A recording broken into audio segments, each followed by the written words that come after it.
Ini ternyata mentok sini. Ya, belum ini sih. Yang bawah belum sih. Coba kita kencengin dulu aja ya. Dikencengin dulu kanan kiri, coba kayak gimana. Cakep banget warnanya. Terus posisinya ada di samping tungku.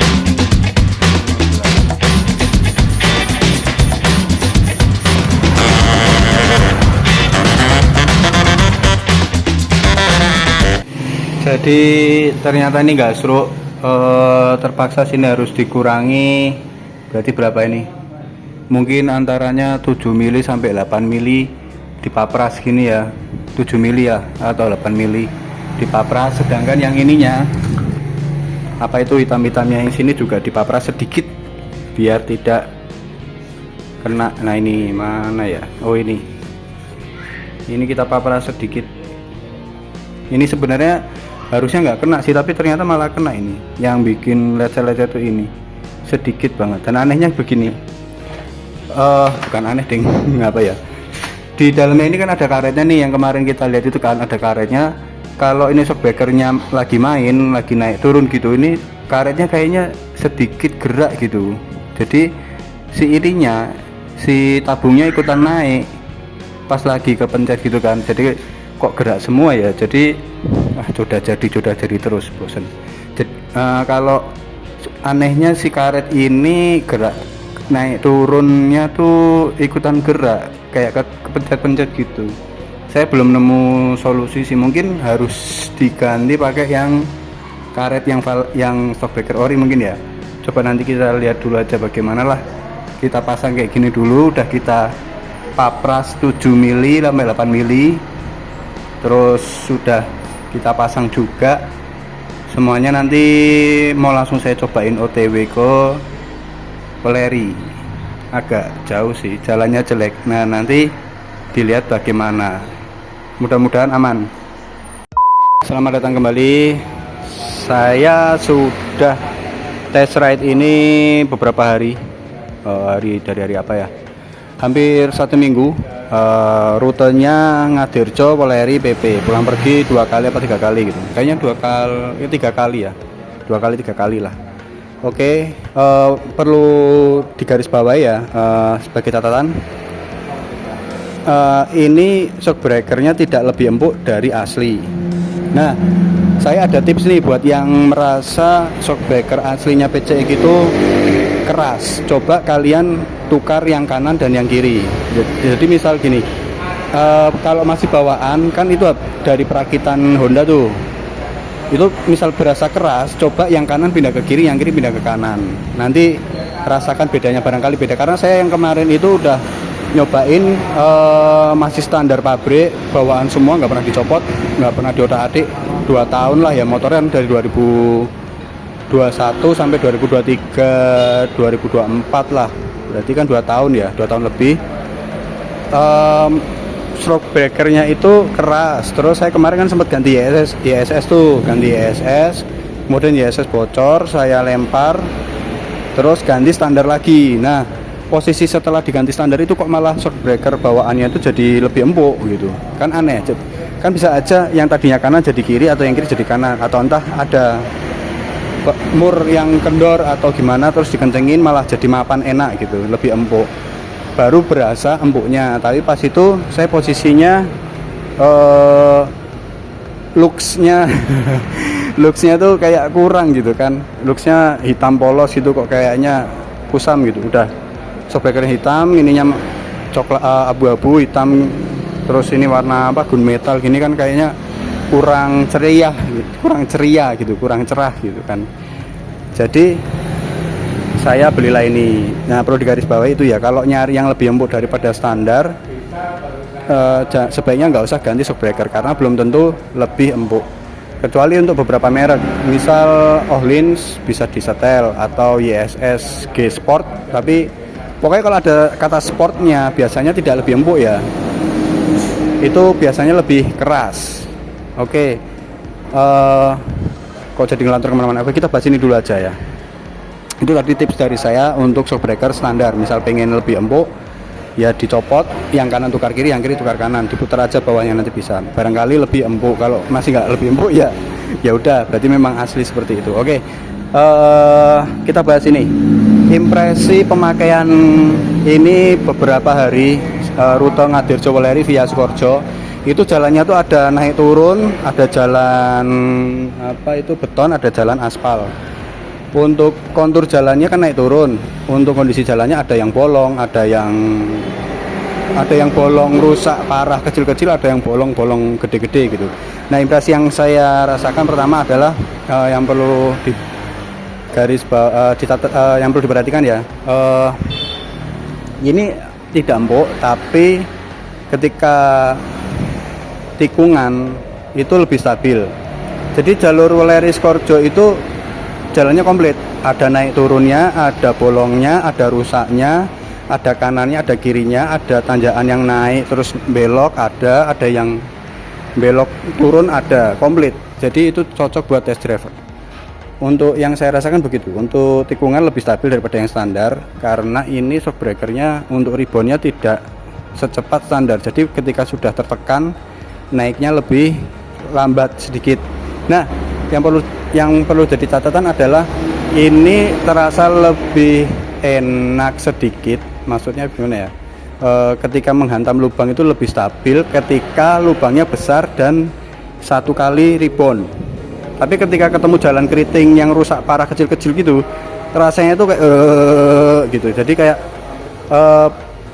reboundnya tuh belum sempat naik, udah dipaksa nyempit lagi gitu. Belum sempat naik, udah dipaksa rapat lagi. Nah, itu cukup berasa kayak keras-keras gimana gitu ya. Nah, itu yang pertama yang perlu diperhatikan itu. Terus kemudian udah saya coba untuk boncengan juga. Boncengan oke, lebih stabil, lebih enak.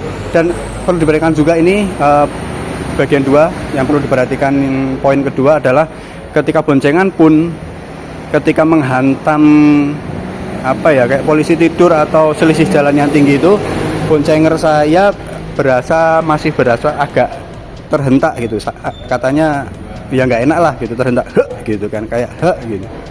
Itu berarti kan masih tidak berubah dari yang standar. Yang standar juga sama, ketika kena benturan agak atau polisi tidur agak tinggi itu lebih kayak menghentak di punggung, bukan punggung, apa ya, di pinggang katanya, lebih berasa di pinggang. Nah, itu yang poin yang perlu diperhatikan kedua. Terus apalagi ya, selebihnya setelah itu nggak ada sih. Jadi poinnya yang perlu diperhatikan itu tidak lebih empuk dari standar yang pasti ya. Untuk boncengan masih ada hentakannya, masih berasa banget, tidak seindah bayangan kita, karena preload bisa sih ya, bisa dipasang, bisa disetel ya.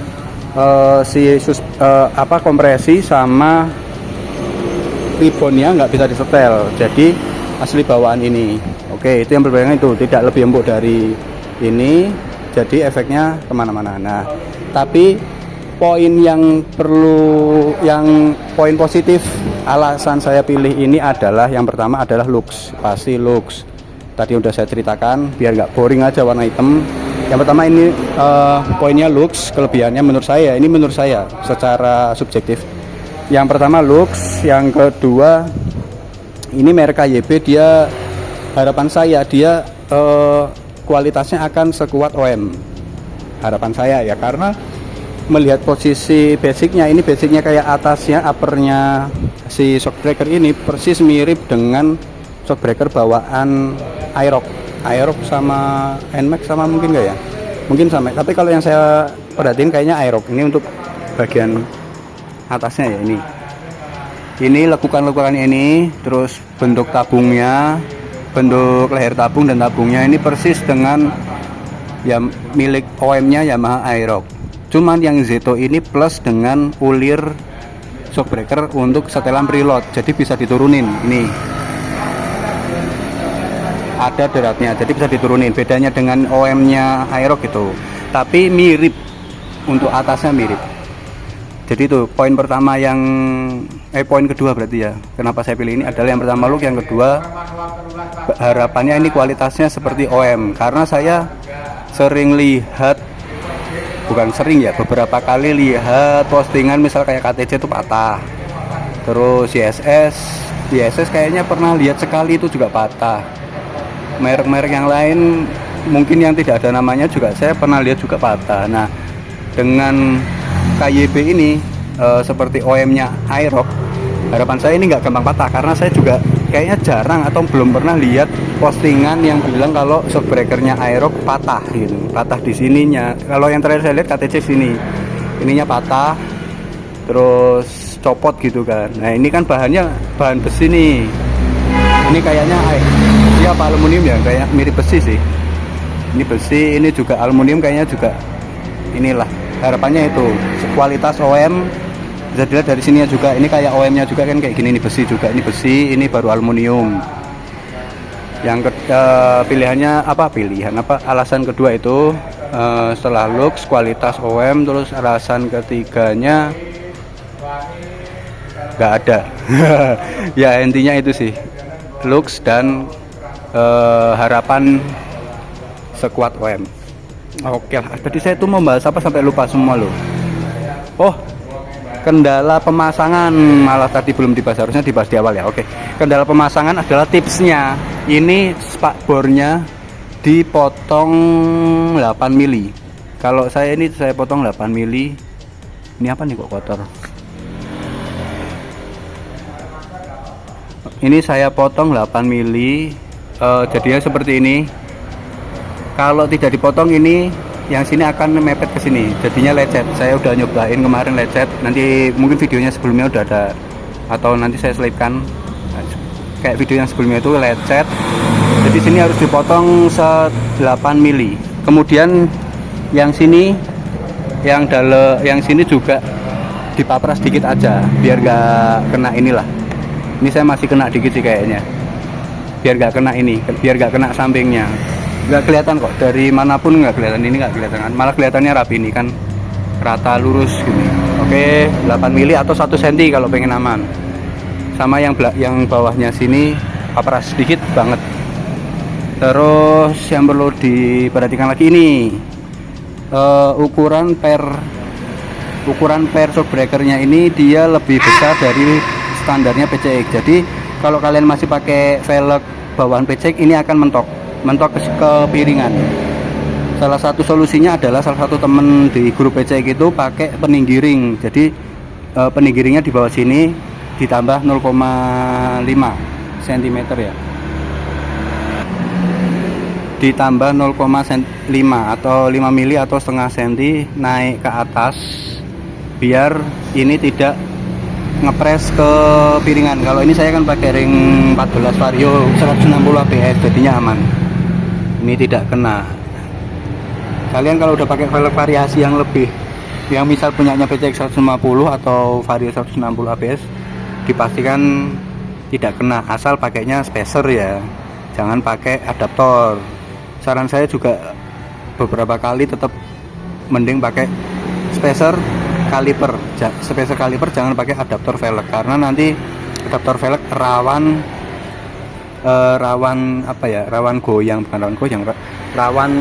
ya pokoknya lebih rawan lah, meskipun bahannya dari billet atau bahan yang berkualitas lainnya atau bahkan besi, pasti lebih rawan.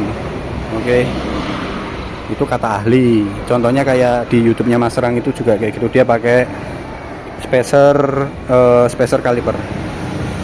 Oke lah, saya udah ngomong kebanyakan, ini udah hampir 15 videonya, udah baru ngomong gini aja udah 10 menit lebih.